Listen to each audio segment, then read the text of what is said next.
Hello everyone, मैं सुधा सिंह आप सभी का आइडियल इंस्टीट्यूट में बहुत बहुत स्वागत करती हूँ।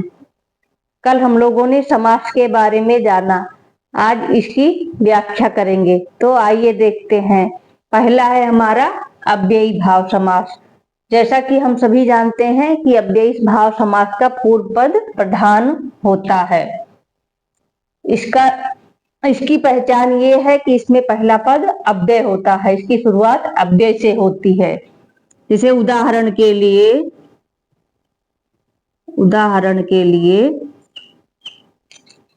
यहाँ पे है समस्त पद, यहाँ है विग्रह,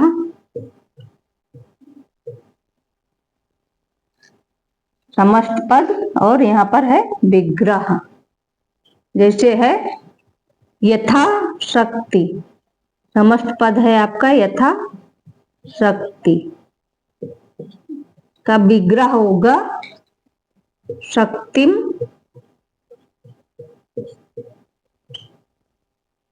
अनतिक्रम, शक्तिम अनतिक्रम।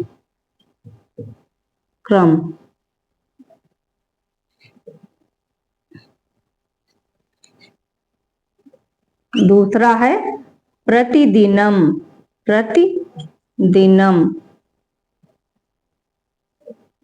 इसका होगा दिनम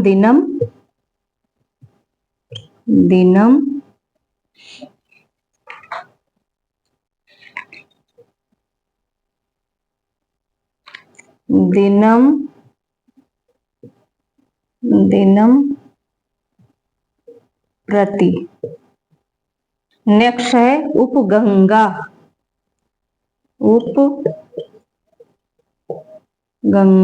इसका विग्रह होगा गंगाया,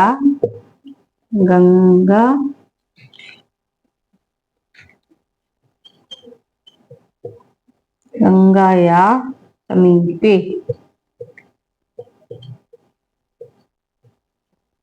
ये हमारा अव्ययी भाव का उदाहरण है। नेक्स्ट है हमारा तत्पुरुष समास। दूसरा है हमारा तत्पुरुष समास। इसको आप लोग एक बार ध्यान से देख लीजिए। इसको हम मिटा रहे हैं।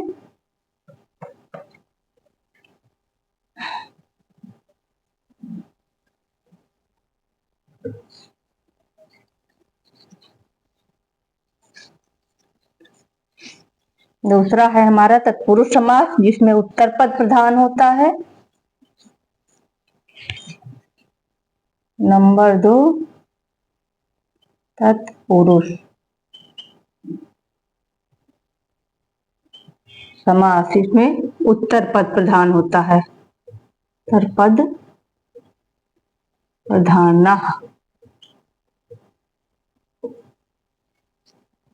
तत्पुरुष समास की पहचान ये होती है कि इसमें प्रथमा को छोड़कर बाकी सारी विभक्तियों का समावेश होता है।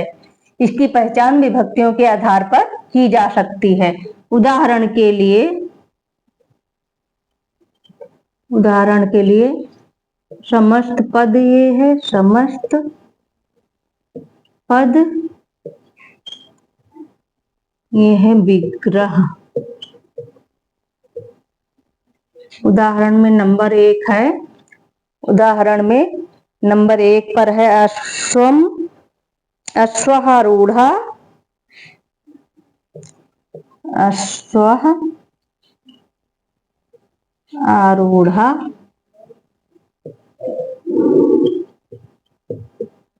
आरूढ़ा। इसका विग्रह होगा अश्वम आरूढ़ा। नंबर 2 है इसमें विभक्ति के आधार पर इसकी पहचान की जाती है। पहला उदाहरण है अश्वारूढ़ा, नंबर 2 है बाढ़हता, नंबर 2 है बाढ़हता। इसका विग्रह होगा बाणेन हतः। नंबर 3 है भूत बलि यानी कि प्राणियों के लिए बलि, भूत बलि। भूताय बलि, भूताय बलि। नंबर 4 है वृक्ष पतितः, वृक्ष पतितः।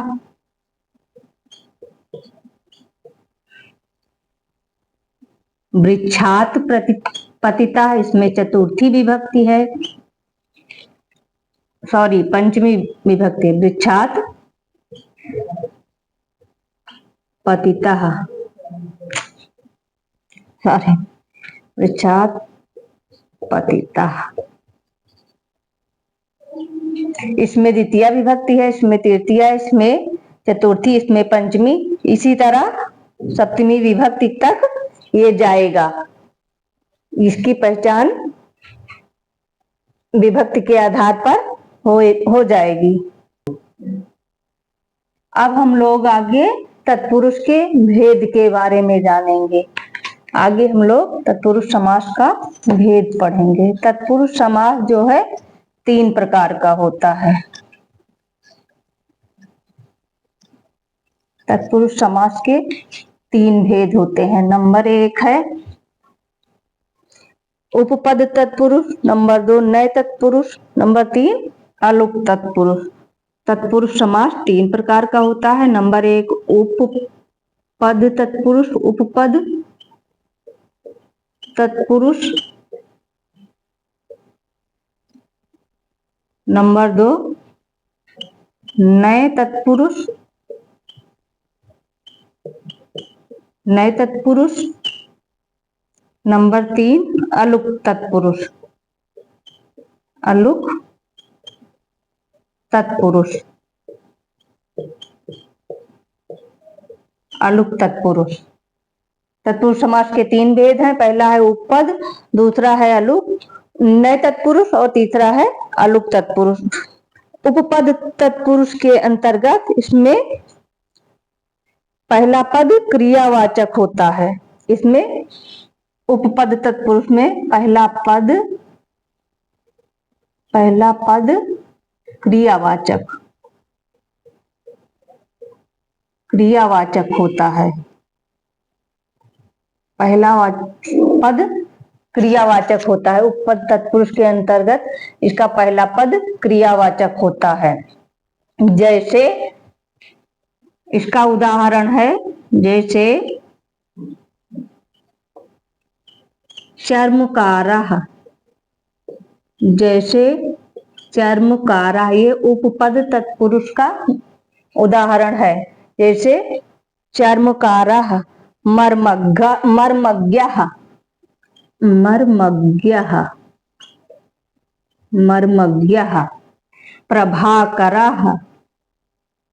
प्रभाकरः आदि।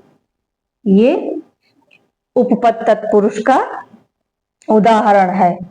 दूसरा है हमारा नए तत्पुरुष। नए तत्पुरुष के अंतर्गत इसमें पूर्व पद निषेधात्मक होता है। इसकी शुरुआत आ या अन से होती है, आ या अन से होती है, यानी यह निषेधात्मक सूचक होता है। इसका उदाहरण है जैसे अनस्वः, अनस्वः, अनस्वः, अनस्वः।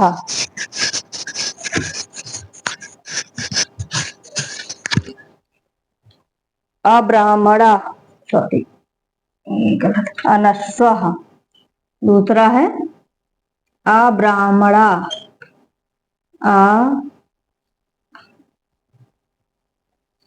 ब्राह्मणा, अब्राह्मणा। अनस्वः मतलब होगा यानी कि न अश्वा, अब्राह्मणा मतलब ना ब्राह्मणा। नंबर 3 है अलुक तत्पुरुष। नंबर 3 है अलुप्त तत्पुरुष। अलुप्त तत्पुरुष के अंतर्गत इसमें पूर्व पद की विभक्ति का लोप नहीं होता। इसमें पूर्व पद की विभक्ति का लोप नहीं होता। पूर्व पद की विभक्ति का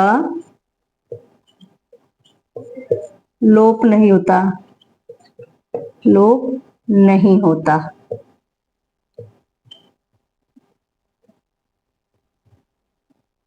अलुप्त तत्पुरुष के अंतर्गत इसमें पूर्व पद की विभक्ति का लोप नहीं होता, इसीलिए इसे अलुप्त तत्पुरुष समास कहते हैं। उदाहरण के लिए जैसे आत्मनेपदम, आत्मने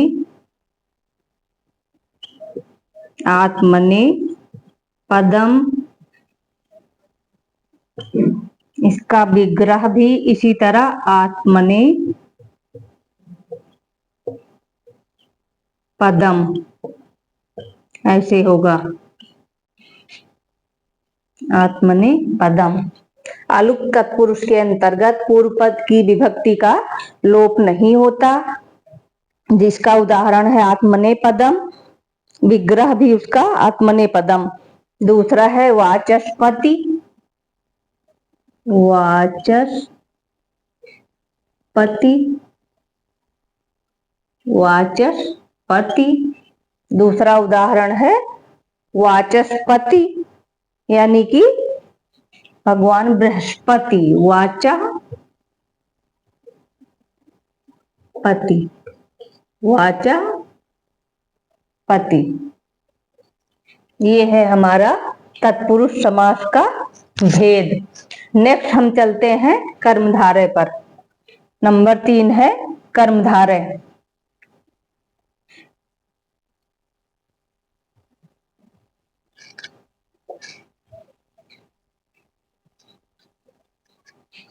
कर्मधारय समास के अंतर्गत पहला पद विशेषण और दूसरा पद विशेष होता है। इसमें विशेषण और विशेष होता है। कर्मधारय नंबर 3,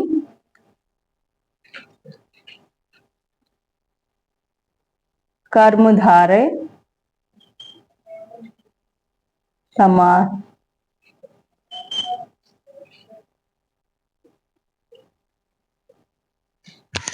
कर्मधारय समास के अंतर्गत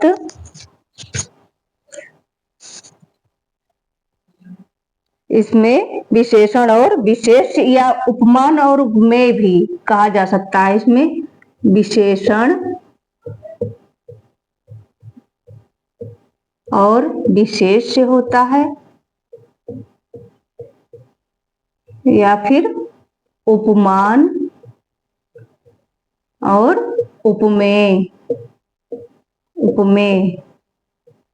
होता है।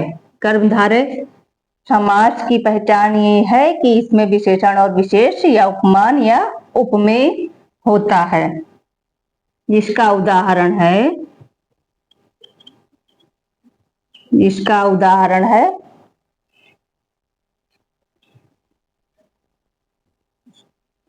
जैसे नीलोत्पलम।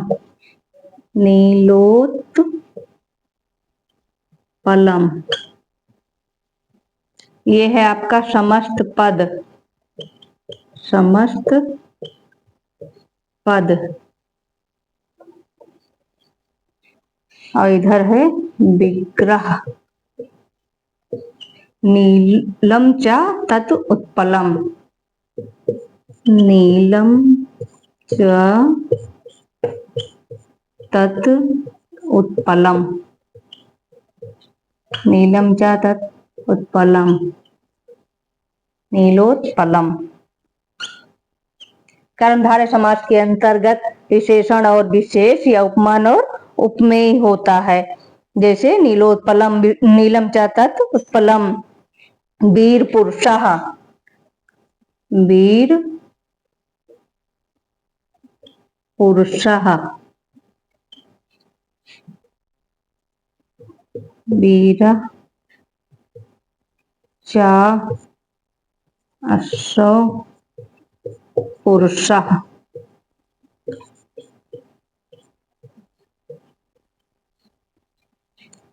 यानी कि इसमें पहला पद विशेषण या फिर उपमान है। इसको आप लोग एक बार ध्यान से देख लीजिए। जैसे कृष्णा सर्पः, महात्मा, मतलब हर उदाहरण में पहला पद विशेषण होगा। कृष्णा सर्पः,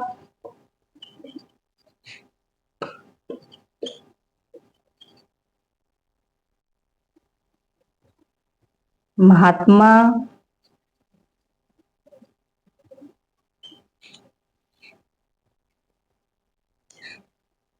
कृष्ण सर्पः, इसका विग्रह होगा कृष्ण सर्पः।